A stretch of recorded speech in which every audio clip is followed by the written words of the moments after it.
I'm pretending to be a spy because it fits with the theme for today. Anywho, hello and welcome to KamenRider Blackman. And today, I did not upload a video last week because all of my attention went into paying attention for these next few videos. To which, today, I will be reviewing Tokumei Sentai Go Busters. Whew. Now, this show alone, I've heard plenty of things about this show. I have my own opinions, and they will be revealed today in this review. But I will say this is my first time actually watching the show from start to finish, and I must say, not a lot really to complain about. Really, if there are any complaints about this show, I think they're mild at best, and I really think I don't know words. I think they originate off of the fact that this came after Gokaiger, and this is right before Kyoryuger. But I think that's no need to criticize a show like this. To which, after the intro plays, I will get into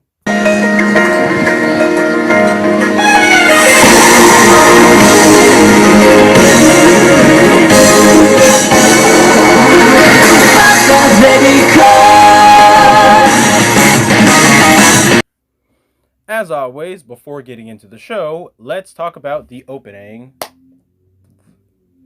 I will say this show does have two openings. I prefer the second one a bit more, and I'll explain my thoughts on that later. But the first opening, I think it's good. It fits the tone of the show. The beat, lyrics, they're pretty much all about the show, so it's good. Round average, pretty much. Mission 1, Tokumei Sentai Assemble. In the year Neo 2012 AD, we open up with giant robots, later called Megazords, attacking Japan. Not actually, because the first scene is actually a dream. Dreamt by our Red Ranger, Hiromu. With the battle against our villains, the Vaglas, coming soon, Hiromu's buddy roid Cheetah Nick comes to pick him up. I want to say Nick finds Hiromu frozen, but we'll swing back to that later. But right now, we next see our two other Rangers, Ryuji and Yoko, spying and looking out for illegal Enotron stealing. Once they confirm that's Vaglas, they spring into action. Also, one side note, you first see Ryuji and Yoko, they're standing on hook lines that construction cranes use, and they shoot and crash into the building to morph afterwards. So, let's talk about the suits next. I like the suits. I really like the helmets. I like the fact that they're leather jackets and not spandex. And here's an interesting fact that I don't think everyone knows about the suits. Those black straps that the first three have.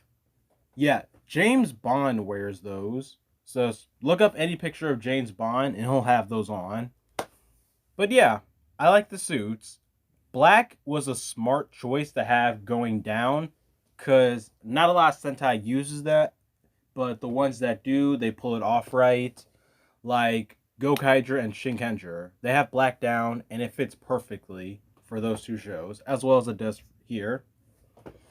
So, since I brought up their suits, let's talk about their weapons. The binoculars, that can become a sword, and the camera blaster. They both look great, especially when the camera blaster and the sword comes together to create a cannon, to which for the life of me I only know the name of it from when it's in Beast Morphers, but not here. But it looks great. And so, I guess why not bring up the Morpher. The Morpher looks good. The fact that, what's interesting here is that in Beast Morphers, what's interesting here is that in Beast Morphers, they can they use keys to open it up, But in here, they have no special collectibles. They just press a button, morph. Though, what's weird about that is more in the toy, because I think there's a button for opening it up, while the key is just there for noise. My first thought immediately, when I first saw the Beast-X Morpher, when it got adapted, was, what's the point of the key then if you don't need it to actually, morph, at least for the toy? But yeah, the Morpher, it looks good. You don't really see a lot of blue Morphers. Well, blue and orange Morphers.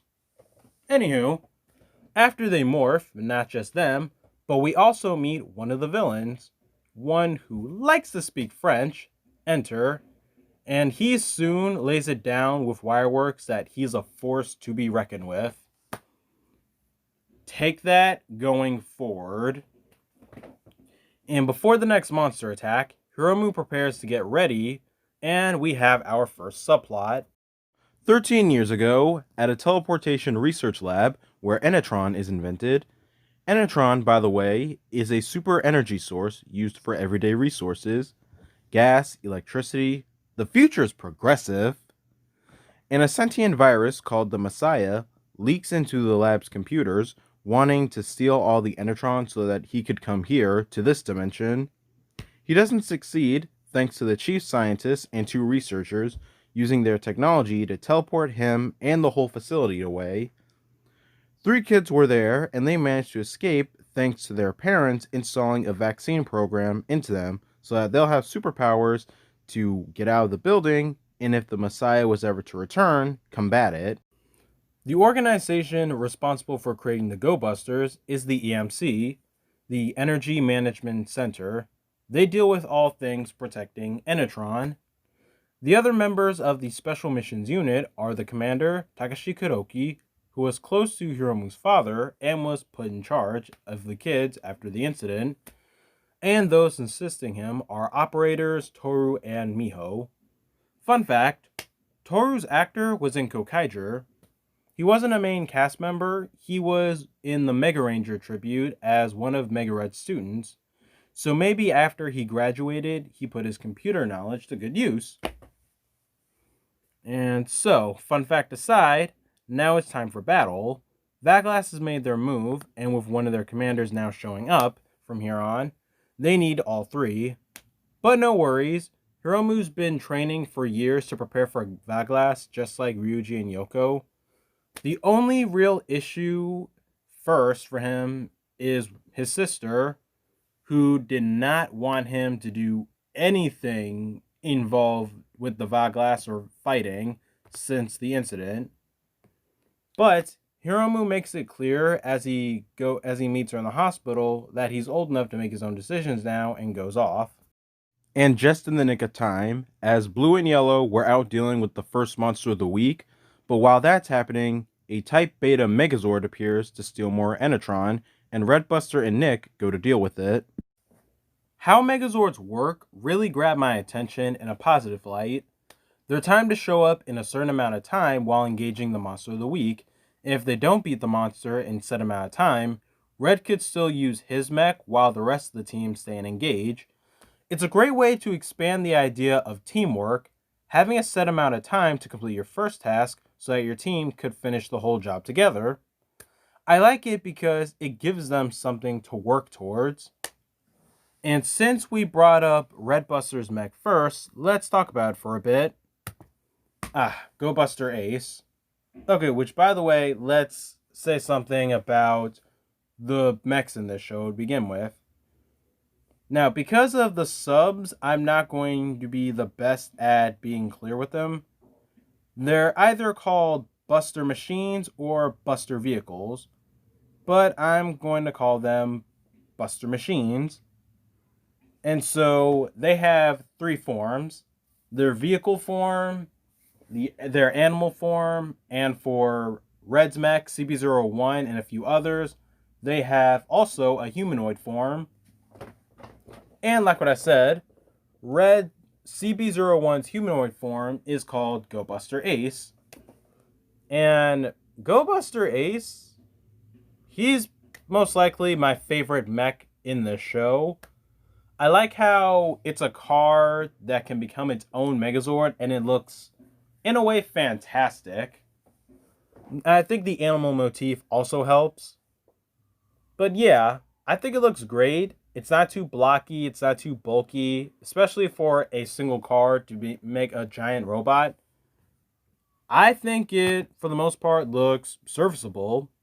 And yeah, like I said, it's my favorite mech in the show because after this, we get a bit blocky, to say the least. Oh yeah, speaking of which, the Buddy Roids. They assist the Go Busters as well as help co-pilot the mechs for the moment. But here are my personal thoughts on the Buddy Roids. USADA is my least favorite. Nick is somewhat annoying, but I don't think he entirely bugs me. And Gorosaki doesn't bother me, strangely enough. And I think it's because he's the most innocent, but still at times he could dial it back. But here's a good aspect about the show. I like how this show gives everyone a focus episode, from the main cast to the supporting characters. It's just that when one of the Buddy Roids get a focus episode, it's stupid. Like, really stupid to the point of stop playing. Oh, and speaking of which, Blue and Yellow's mechs, GT02 and RH03. I was wondering whether or not if I would talk about those Zords, but then I decided, yeah, because, well, eventually we're going to talk about the mech. So, yeah, those two. I like Blue Zord because it's a truck that can become a gorilla, and I don't think it looks so bad. And Yellow Zord, as a helicopter, it just looks like it has no face, but when it's a rabbit, sure.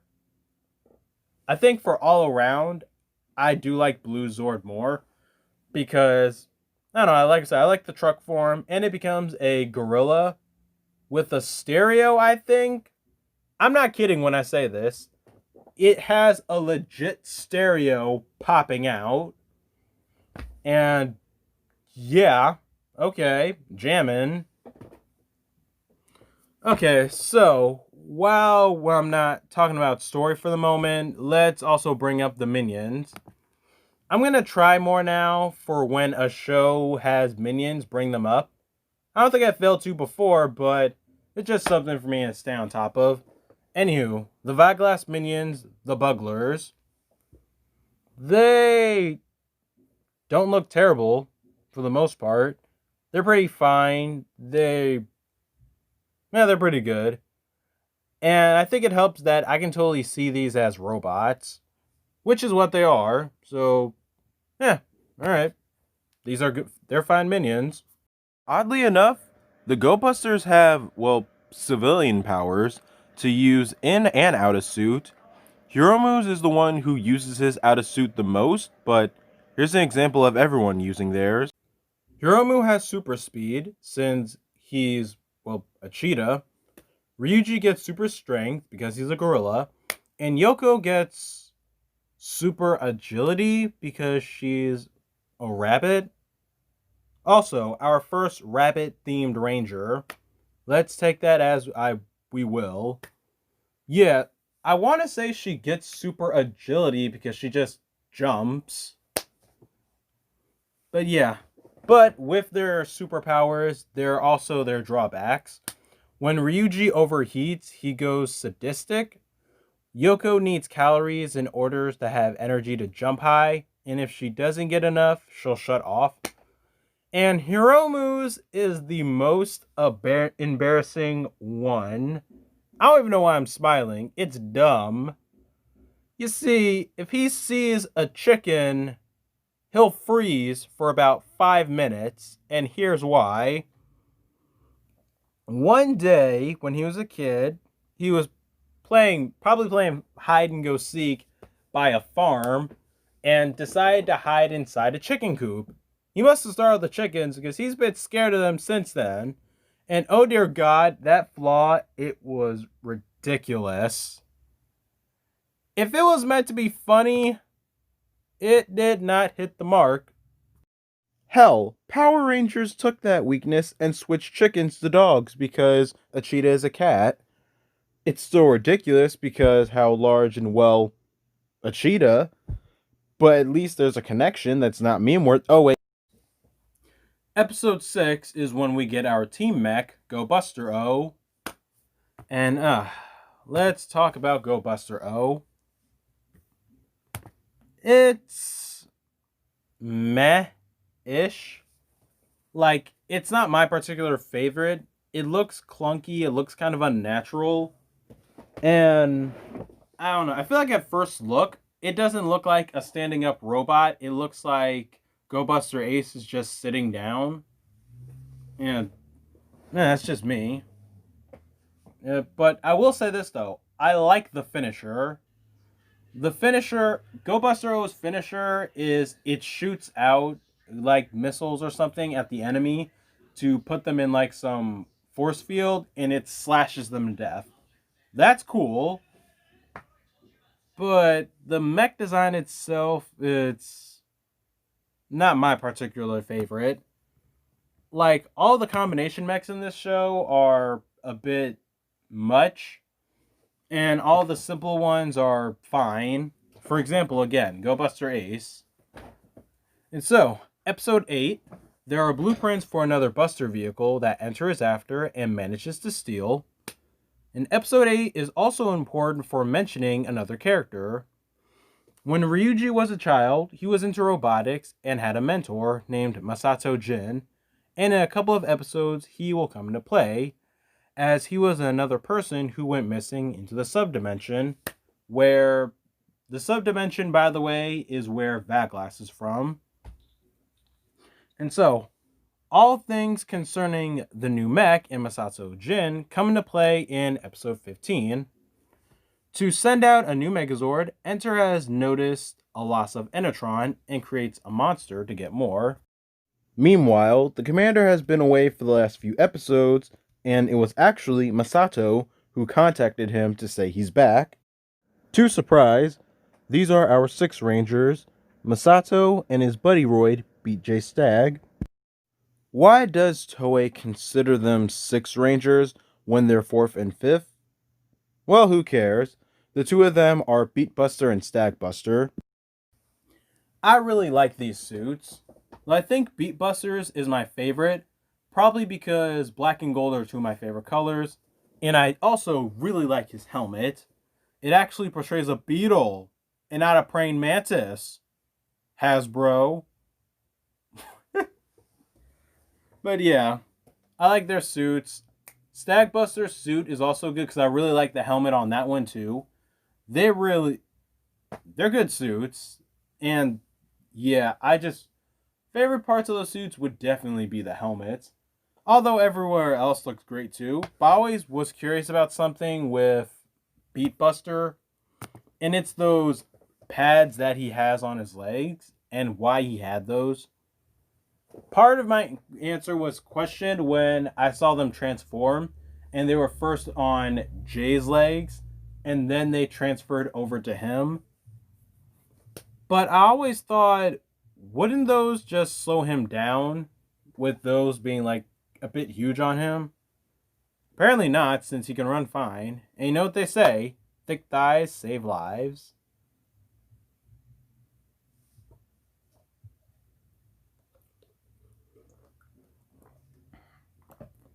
Victory sip. Anywho, while it's surprising, probably not from me explaining, but that Masato is Beatbuster. But what's weird about him is that he's been missing for years and he hasn't aged a day. So, in episode 16, it's revealed that Masato is an avatar, which means what we're looking at is a physical representation of the person whose body is still in the subdimension, and Jay's part in this is as his telegraphic marker. As long as J is operational, we can see Masato and he can morph. And so, episode 16 also debuts the BC-04, the new mech idea that was stolen by Enter, as well as a new mech for J as J05. Because in the beginning and the end of episode 15, Masato and J stole a lot of Enetron from Enter and used it for their Zords. Now that's funny. Just imagine being the guy who has to fill out that paperwork. I like BC-04 and its mech form Go Buster Beat. It looks pretty good, all things considered. I like the colors, I like its figure. I like the fact that he can actually do some finishers with the crane arm. And I really like it. It looks great. But what I'm not a big fan of is Buster Hercules when SJ05 combines with Go Buster Beat. And looking at it now, it's all right with me. What I complained about at first was how bulkier it was making the mech. Like the chest armor up front, then the jet breaks apart to being a really long gun in one hand and the rest of the jet on the other hand. And then the face changes. I don't know. Maybe I won't have such a problem with it now if the face didn't change. That's the only thing I'll nitpick. Everything else on it, I can live with. Because, alright, yeah, that's as lenient as I'll go. But with that said, after Jin and J are introduced, the show does get slightly better. Because before then, the writing was more, well, superficial, as if we missed an episode to understand what people are talking about and wouldn't fully explain. But after they're introduced, the writing's more straightforward, just like Jin and J. So there's nothing to seem, well, cryptic about.